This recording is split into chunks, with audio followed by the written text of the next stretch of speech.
you're cut from a different cloth. And with Bank of America Private Bank, you have an entire team tailored to your needs, with wealth and business strategies built for the biggest ambitions, like yours. Whatever your passion, unlock more powerful possibilities at privatebank.bankofamerica.com. What would you like the power to do? Bank of America, official bank of the FIFA World Cup 2026. Bank of America Private Bank is a division of Bank of America N.A., member FDIC, and a wholly owned subsidiary of Bank of America Corporation. Hey friends, this is Audie Cornish, host of CNN This Morning and The Assignment, and guess what? Every story you care about, every angle you want unpacked is now streaming on CNN. That means you can catch my show or other CNN programming whenever you want on your favorite device. And a subscription also gets you access to exclusive video series and unlimited articles. So subscribe to CNN at cnn.com/subscription.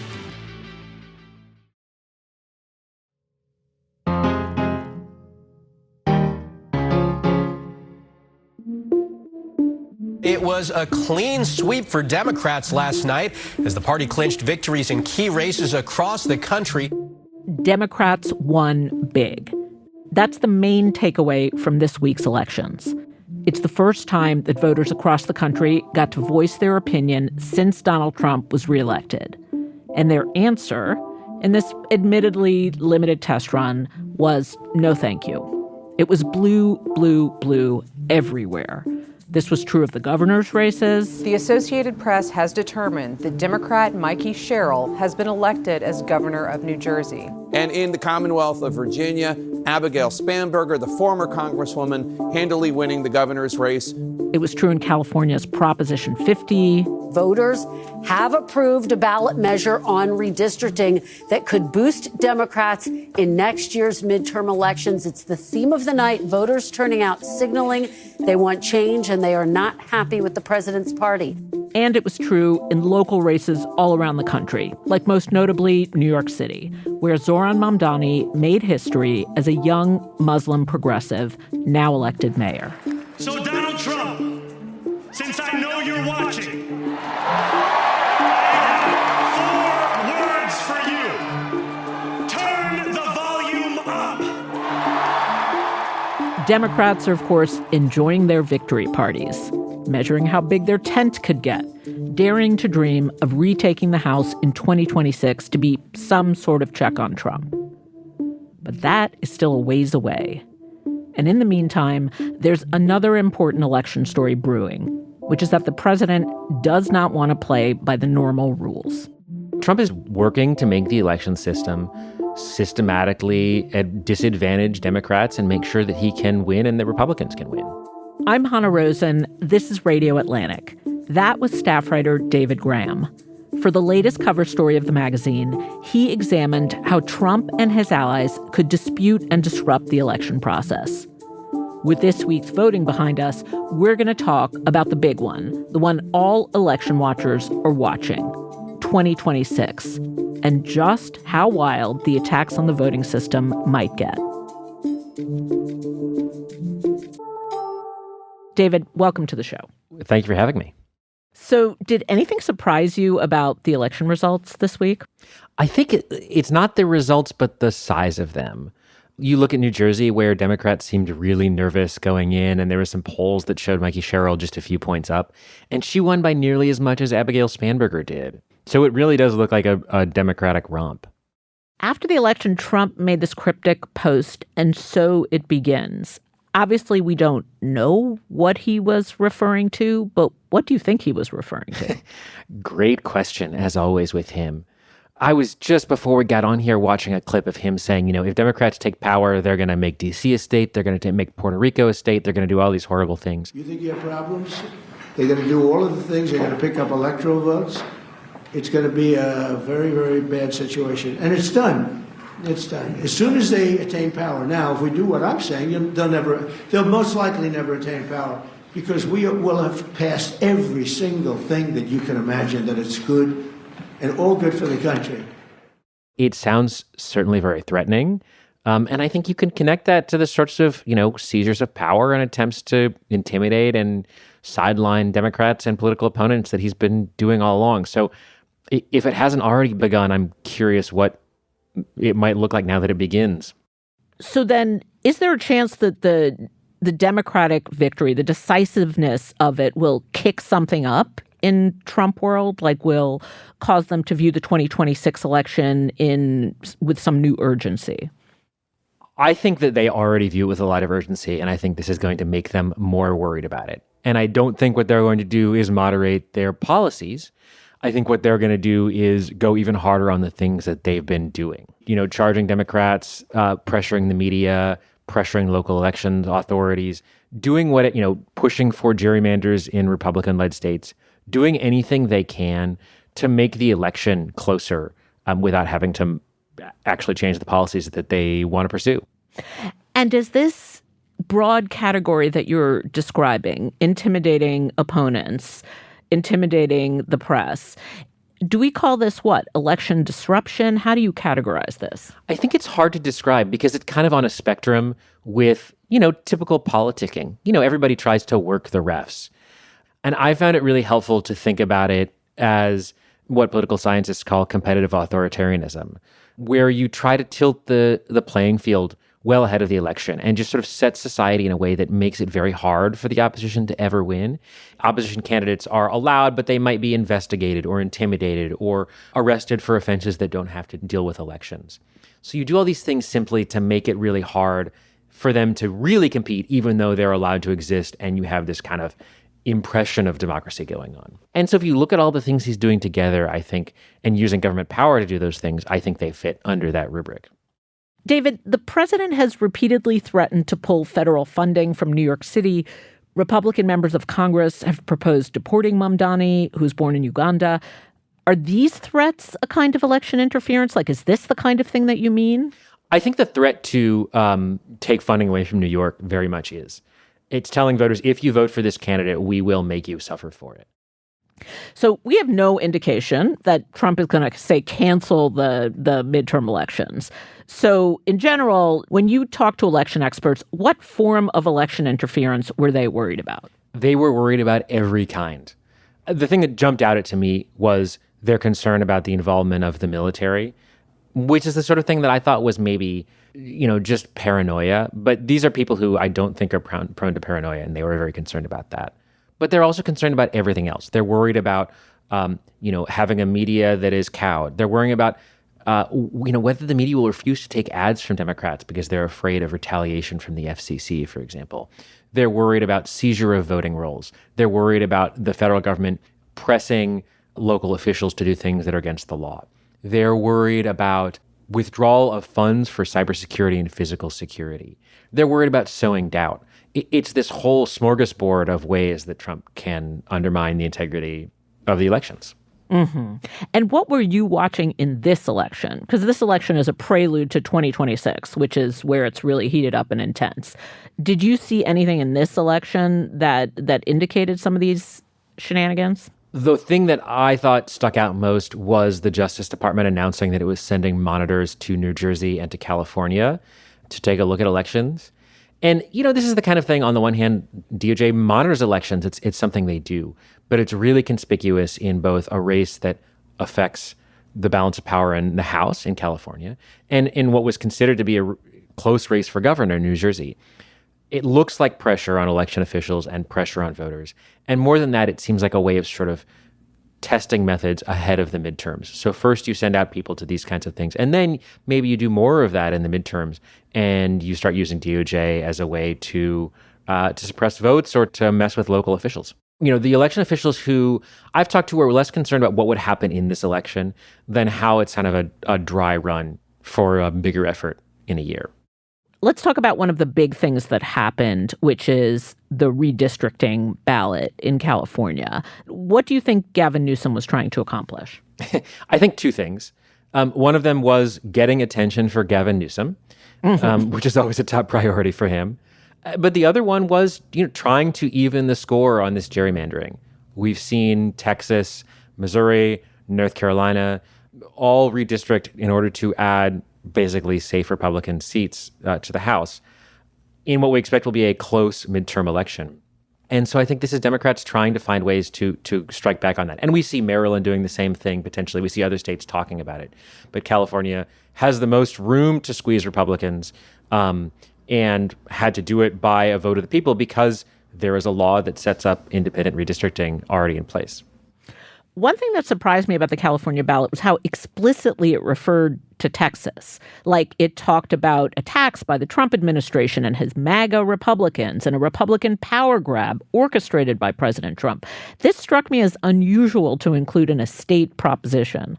I think that's right. It's really weird. I think it's a sign of how nationalized these elections are, that California voters are concerned more about the balance of power in Washington than they are about the specifics of their state. And I think it's particularly glaring in California, where voters passed a law insisting on independent redistricting to avoid this kind of gerrymandering. And then, by a wide margin in these elections, basically temporarily reversed themselves. And this seems like backsliding on a lot of fairness reforms we've seen. And it seems a way in which, Trump forces his opponents to become more like him in order to compete. And I think that's a kind of race to the bottom. Right. So it's not necessarily healthy for a democracy for redistricting to become this kind of national showdown. Right. I think it's really bad for democracy, and it's bad for voters. I mean, there are lots of Democrats in Texas and lots of Republicans in California who are going to be less fairly represented because of these changes. After the break, if the president is test running ways to disrupt an election, what would that actually look like in 2026?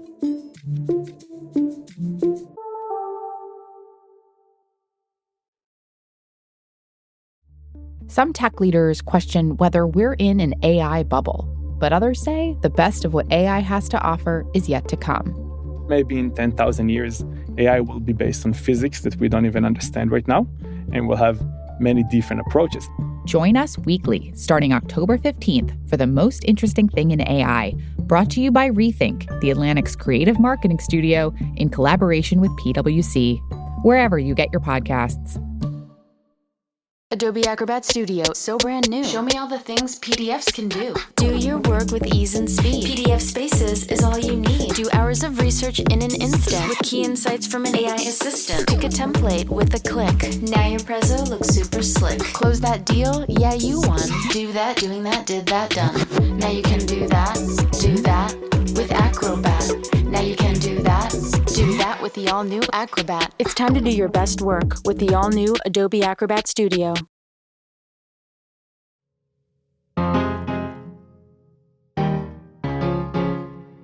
Okay, David, let's get specific. Play out a scenario for me in 2026 that's reasonably plausible. So let's imagine that it's election night. The ballots are being counted. And as the night closes, Republicans are up in a couple of these races, but we still have a lot of ballots left to count, as we saw in 2020. So Trump declares victory. He has a White House address. He says the GOP has held the House, but warns the Democrats are going to try to steal that. He immediately starts concentrating all of the firepower he can on making sure that voting stops and that the elections are called that way. So, maybe he has the Justice Department sending letters to Arizona's government where there are really close races, let's say. He sends the FBI there. He has Republican lawyers filing lawsuits. Even as this happens, ballots are still being counted. Democrats start to pull ahead. At this point, amid, extensive claims of fraud, Trump sends in Marines from a base in Yuma on the basis that there's a national emergency going on in Phoenix. They go in and they seize the voting machines. So we have already broken the chain of custody on these machines. The FBI arrives. They say that votes have been tampered with, insist that Republicans have won. So now you have Marines on the street. You have protests going on. Trump is saying that he needs to use the Insurrection Act, that he's going to send the military out to Democrat-run cities around the country. And it's unclear who has really won. And I can imagine this going further. Democrats maybe are eventually certified as the winners of these races, but a slim House majority of Republicans reject that. They seat Republican candidates. That helps Republicans hold the House. And the election is rejected by a lot of Americans as being obviously unfair. So this is where you have a gray situation, a lot of thinking and infrastructure in place, and it's ambiguous enough that Republicans could claim they won. Right. I think the ambiguity is really important. And that's one reason why you see Trump and people around him talking about quote unquote election integrity, talking about fraud now, because they want to lay the groundwork for arguing that the election was unfair once the results have come in. We see a lot of states being pressured to do things like get rid of their voting machines ahead of the election and get new voting machines. There are questions about the security. Wait, what's wrong with what? So what's the problem with getting new voting machines? That seems like a good thing. It seems like a good thing if you have the money for it and if you have the time to train employees on it. But so many of these offices are working basically on a shoestring. The machines they have are basically functional. And the reasons Trump is questioning whether or not they are up to par don't really have to do with genuine security concerns. They seem to have to do with fomenting conspiracy theories about whether, Venezuela or Italy is getting into the voting machines as we saw in 2020. I see. So fake reasons to have new voting machines, the ultimate result of which is just making it more difficult for elections to go smoothly and everybody to vote. Right. I mean, this is just another variation on the false claims of fraud that we've seen from Trump since 2016. And they've already also seized voter rolls from local authorities, and they're claiming that there are a lot of people voting illegally. What about Democratic donors and candidates? What are we seeing there, and what could we see? We see attempts to basically intimidate them out of participation. You charge somebody like James Comey, you charge somebody like Letitia James with crimes, you attempt to investigate somebody like Senator Adam Schiff, and you don't have to go after everyone. All you have to do is convince some people that it's not worth running because they are going to become a target, or it's not worth running for a higher office, or it's not worth donating since the White House is going to know you gave that money. What if you lose? Is it really worth your while to put your neck out there? And what that does is that starts undermining the party's candidates. It undermines the party's major donors. And you also undermine minor donors by, for example, launching an investigation into Act Blue, which is the heart of the Democratic small dollar donation machine. And we should say James Comey and Letitia James, who you mentioned, have both pleaded not guilty in those cases. But just to connect all the dots, how does that affect election? Like, how does something like that, this kind of low-simmering intimidation, ultimately affect a 2026 or any election? It means you may get worse candidates. The best candidates may decide that they don't want to run. It means they will be underfunded potentially compared to Republican candidates. It means they'll have to spend money on things like legal defense and time on things like legal defense instead of using that time to campaign. Okay. Another aspect you've reported on is the Trump administration creating a new position to oversee future elections and then appointing a woman named Heather Honey, who has a history of election denial. So who is Heather Honey and what effect could she have? So Heather Honey was one of these people involved in raising questions about the 2020 election. And now she is the Department of Homeland Security's top official for election integrity. So what could that mean? It's a little bit hard to know because, and this I think is where a lot of these things get fuzzy. The federal government, in particular the executive branch, really don't have a lot of authority over elections. And what Trump is trying to do is claim that he has power to change things he doesn't have. So on the one hand, DHS might try to, deem results unfair.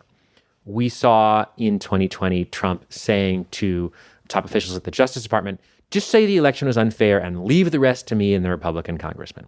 And so you can imagine something like that.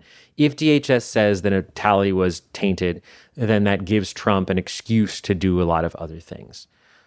The other problem is, separate from Heather Honey, DHS, and in particular CISA, which oversees cybersecurity and infrastructure, used to be a really important helper for a lot of local election authorities who, they'd get walkthroughs that would tell them about where do you have physical vulnerabilities, your power supply, are your doors locking? They get help with cybersecurity.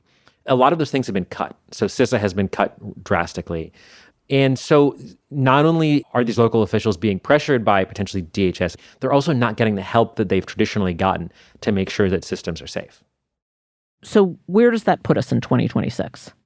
I think it puts us in a place where we need to be really wary and really nervous, but not a place of hopelessness. A lot of these things are scary. Something that you hear a lot from elections people is that free and fair is a spectrum. We've never had a perfectly free and fair election.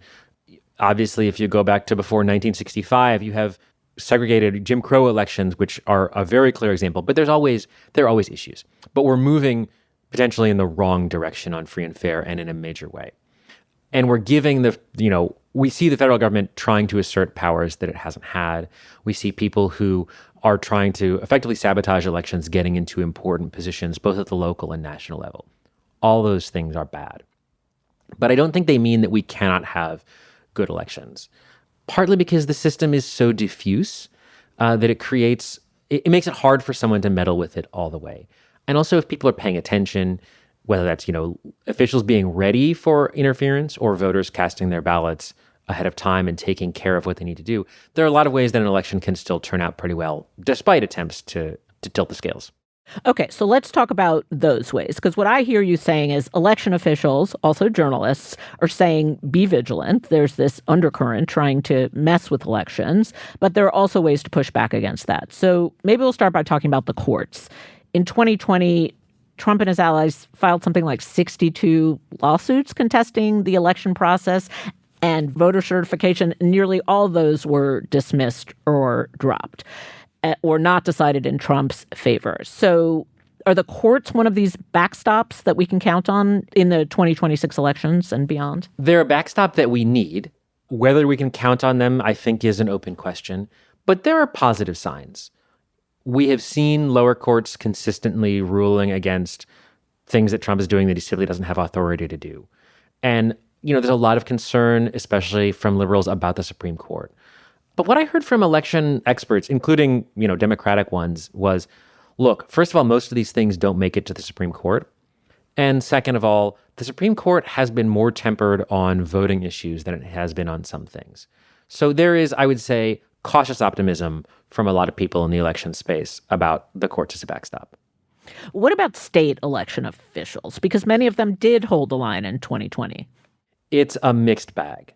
Some of the people who held the line really courageously have been forced out of office. They lost their elections. They were harassed so much they decided to leave. They've been replaced by people who are more Trump-friendly. And we don't know how they'll perform in the moment. Even when you have those people, though, like the laws are the laws. And that's something that I think was important in 2020 as well. There were times where officials tried to do Trump's bidding and sort of get out of line, and they were often stopped by courts which said, hold on, you have no authority to do that. That's simply not how this works. Interesting. It does seem like a thin line of defense. A local election official who can get leaned on by DOJ or military pressure, like it feels precarious. That's right. I mean, I talked to Stephen Richer, who was an official in Maricopa County, and he said, it's just really hard when you're a local official trying to deal with pressure from the president of the United States and from members of your own party. All these people are pressuring you, and to hold the line against that is not easy to do. Okay, so 2026, putting ourselves, fast forwarding to that, where are you going to be watching? Everyone watches Maricopa County, Arizona, always. Are there other places where you'll be, keeping an eye? I think that's the big one for me right now. And it's a little bit hard to know because so many of our districts are still in flux as these states work on these gerrymandering things. The fact of the matter is there aren't that many districts that are actually competitive. We have already gerrymandered this country so far that we're probably only looking at, a couple dozen, 3 dozen competitive House districts to decide control of the House. And so I think we'll know closer to the election what those districts are going to be. The other thing I'm watching is just how many of them are really up. So I heard people telling me numbers like, if it's a 10-seat difference in the race, it's very hard to steal that race. But if it's 3 to 5 races, it's a lot easier to get shenanigans in because there's not that many things to mess with and you can sort of concentrate your energy and you can maybe flip a couple of those, flip 3 of those, and that could make all the difference for House control. David, I would say that you and I have maybe painted a fairly bleak picture of elections to come for Democrats. However, this week was largely talked about as a moment of tremendous optimism for the party, like good news after a year of Trump running wild and doing whatever he wants to do. Do you see any strains of optimism about the upcoming year? How do you balance these two things? I think this election is a good sign for Trump critics. It shows that voters are really opposed to him, and it shows that they're willing to turn out even if they have hesitations about the Democratic Party writ large. A really broad margin like this would be really hard for Trump to cheat in 2026. That said, none of this changes the balance of power between now and January 2027. And so that gives a lot of time for Trump to continue to abuse his powers, including doing things to make sure, or to try to make sure, that the 2026 elections are less fair. So a lot of the danger remains, even if there are some kind of hopeful signs for Democrats. I mean, it's ultimately about democracy. And if people come out to vote, I think that triumphs over almost anything else. And we saw people doing that this week. Well, David, thank you for helping us understand that. Thank you. This episode of Radio Atlantic was produced by Rosie Hughes. It was edited by Kevin Townsend. Rob Smerciak engineered this episode and provided original music. Will Gordon fact-checked. Claudine Abade is the executive producer of Atlantic Audio, and Andrea Valdez is our managing editor. Listeners, if you like what you hear on Radio Atlantic, you can support our work and the work of all Atlantic journalists when you subscribe to The Atlantic at theatlantic.com/listener. Finally, I have a favor to ask. I am interviewing chef and cookbook writer Allison Roman next week. If you have any questions for her, recipe-related, cookbook-related, Thanksgiving-related, send them over. Please email them to us at radioatlantic@theatlantic.com. I'm Hannah Rosen. Thank you for listening.